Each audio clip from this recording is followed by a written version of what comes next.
최근 식당이나 온라인 쇼핑몰에서 간편 결제를 이용하는 고객들이 늘면서 소상공인들의 부담도 커지고 있습니다.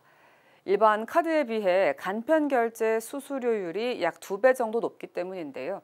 최소한 카드 수수료율만큼 낮춰야 한다는 목소리가 커지고 있습니다. 이동규 기자입니다. 최근 젊은 층을 중심으로 네이버페이나 카카오페이 등 간편 결제 이용이 증가하는 추세입니다. 우선 간편하게 핸드폰 하나만 들고 다니면서 편리하게 결제를 할 수가 있고 포인트 등 따라오는 혜택이 많기 때문입니다. 일단 기프티콘을 많이 주고받잖아요. 그래서 페이 기프티콘을 주고받다 보니까 저 같은 경우에는 이걸 이제 사용하기 위해서 페이가 되는 매장에 자주 가는 편이고, 두 번째로는 이제 실물 카드를 들고 다니지 않고 그냥 핸드폰만 들고 가면 되니까. 일단 제가 그 멤버십에 가입했고요. 그러다 보니까 마일리지도 많이 얻게 돼가지고 사용하고 있습니다. 네이버페이 쓰면은 쓴 비용의 퍼센트 해가지고 마일리지를 얻을 수 있거든요. 그것도 이제 나중에 물건 살 때 사용할 수도 있고요. 그리고 또 인터넷에서 구매할 때는 페이 사용하는 게 일단 그 과정이 좀 편해가지고 또 사용하는 것도 있습니다.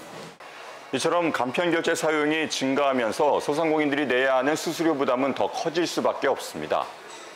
고객 입장에서는 간편 결제가 편리한데 소상공인들은 카드사보다 높은 수수료를 간편 결제 업체에 내야 하기 때문입니다.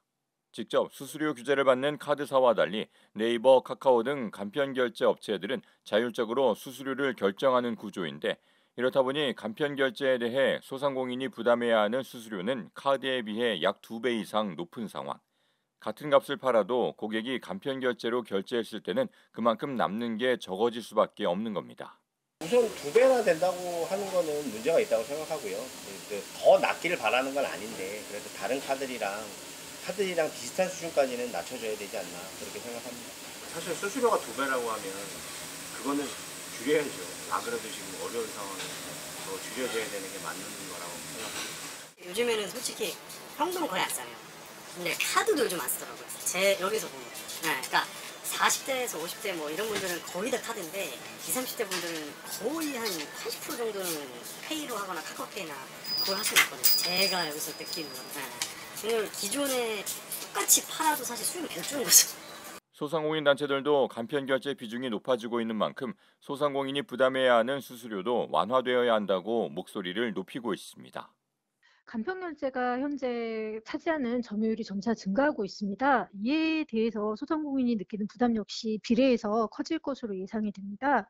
현재 카드 수수료에 비해 지나치게 높게 형성되어 있는 간편 결제 수수료를 최소한 카드 수수료에 준하는 만큼으로라도 인하를 유도할 수 있는 정책이 마련되어야 한다고 생각합니다.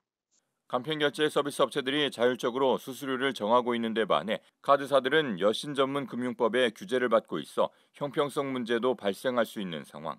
이런 가운데 합리적으로 수수료를 정하도록 하는 적격 비용 체계의 도입을 주요 내용으로 담은 전자금융거래법 개정안이 현재 국회에 발의돼 있어 다음 달 정기국회와 10월 국정감사에서 관련 논의가 이루어질 수 있을지 주목됩니다. ESTV 뉴스 이동규입니다.